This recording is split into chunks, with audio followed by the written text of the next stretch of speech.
வங்கக்கடலில் ஆழ்ந்த காற்றழுத்த தாழ்வு பகுதி நிலவி வருவதாக வானிலை ஆய்வு மையம் தெரிவித்துள்ளது.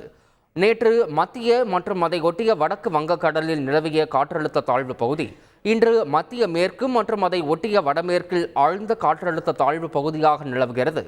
இது அடுத்த 36 மணி நேரத்தில் மேற்கு வடமேற்கு திசை நோக்கி நகர்ந்து காற்றழுத்த தாழ்வு மண்டலமாக வலுப்பெறும் என தெரிவிக்கப்பட்டுள்ளது.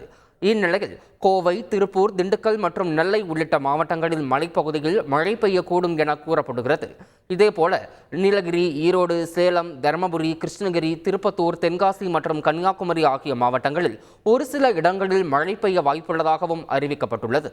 சென்னையை பொறுத்தவரை அடுத்த 24 மணி நேரத்திற்கு வானம் மேகமூட்டத்துடன் இருக்கும் எனவும் நகரின் சில பகுதிகளில் இடி மின்னலுடன் கூடிய மழை பெய்ய வாய்ப்புள்ளதாகவும் தெரிவிக்கப்பட்டுள்ளது.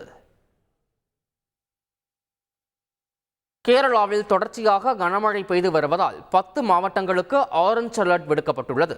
அரபிக்கடலில் நிலை கொண்டுள்ள குறைந்த காற்றழுத்த தாழ்வு நிலை காரணமாக கேரளாவில் கனமழை பெய்து வருகிறது.